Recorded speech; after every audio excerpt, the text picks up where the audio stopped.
প্রথমেই থাকছে পরিবারের প্রধানের নাম। দেখুন, পরিবারের প্রধানের নাম একেবারে পুরো নাম এখানে লিখতে হবে বলেও দিয়েছে। তার সঙ্গে জন্ম তারিখ, পরিবারের প্রধানের জন্ম তারিখ এখানে লিখতে হবে। তার সঙ্গে পরিবার প্রধানের লিঙ্গ, পুরুষ মহিলা না অন্যান্য, সেটাও টিক দিতে হবে। পরিবারের প্রধানের আধার নম্বর, সেটাও ডিটেলস দিতে হবে। একই সঙ্গে যদি ডিজিটাল রেশন কার্ড থাকে তাহলে তাও এখানে মেনশন করতে হবে নেক্সট কলমে। এবং পরিবারের সদস্য সংখ্যা, সেটাও একেবারে সংখ্যা এখানে মেনশন করতে হবে। তারপরে 7 নম্বর কলমে থাকছে ঠিকানা, আপনি কোথায় থাকেন, স্থায়ী ঠিকানা, সেটা কিন্তু মেনশন করতে হবে। এটা কিন্তু খুব ইম্পর্টেন্ট, মানে স্থায়ী ঠিকানা, অস্থায়ী ঠিকানা নয়। এবং যোগাযোগ নম্বর, আপনার সাথে কিভাবে যোগাযোগ করা যাবে তার জন্য যোগাযোগ নম্বর। 9 নম্বর কলম, সেটাও কিন্তু খুব গুরুত্বপূর্ণ রয়েছে। সেখানে নাম, জন্ম তারিখ, লিঙ্গ, পরিবারের প্রধানের সঙ্গে সম্পর্ক, আধার নম্বর। এবং তারপরে ঠিক কি আছে 10 নম্বরে, পরিবারের প্রধান এবং পরিবারের সকলের যদি ব্যাংক অ্যাকাউন্ট থাকে, প্রাপ্তবয়স্ক যারা রয়েছে তাদের ব্যাংক অ্যাকাউন্ট, সেটা আপনাকে ডিটেলসে লিখতে হবে। কোন ব্যাংকে অ্যাকাউন্ট রয়েছে, অ্যাকাউন্ট নাম্বার কি রয়েছে, IFSC কোড, সেটাও একেবারে ডিটেলসে লিখতে হবে। এবং তার জন্য এখানে অনেকগুলো কলমও দেওয়া হয়েছে। এরপর 3 নম্বরে কি আছে, 3 নম্বরে হচ্ছে এপিক নম্বর।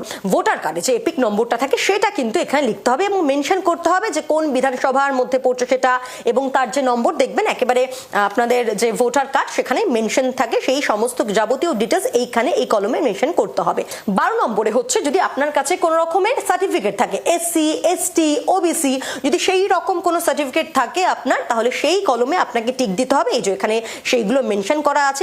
আর তারপর হচ্ছে আপনার রেশন কার্ড বা খাদ্য ভর্তুকি যদি কিছু থাকে, রেশন কার্ড তো আমাদের সবারই আছে, সেই রেশন কার্ড এখানে মেনশন করতে হবে আপনাকে 3 নম্বর। এবার 4 নম্বর পেজ, সেখানে হচ্ছে আপনার যদি ডিজিটাল রেশন কার্ড আছে সেটা কি আছে, যদি হ্যাঁ থাকে আপনি হ্যাঁতে টিক দেবেন, যদি না থাকে তাহলে না, তাহলে মিটে গেল।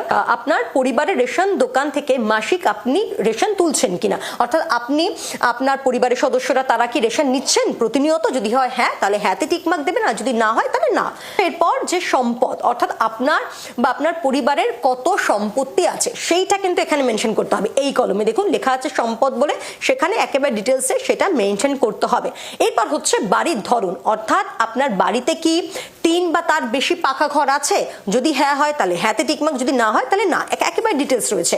এবং পারিবারিক জমির মালিকানা, মানে আপনার পরিবারের যদি জমি থাকে এবং সেটা কত কি তার ডিটেলস আপনাকে এখানে দিতে হবে।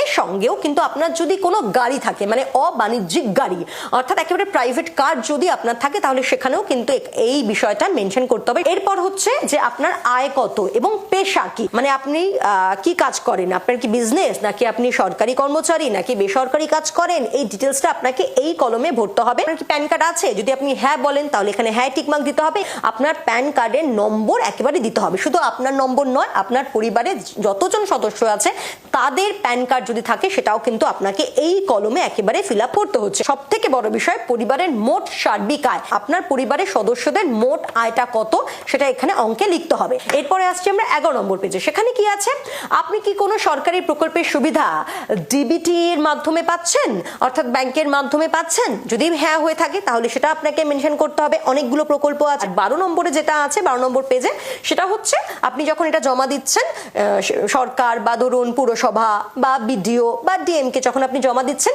তিনি এখানে ফিল আপ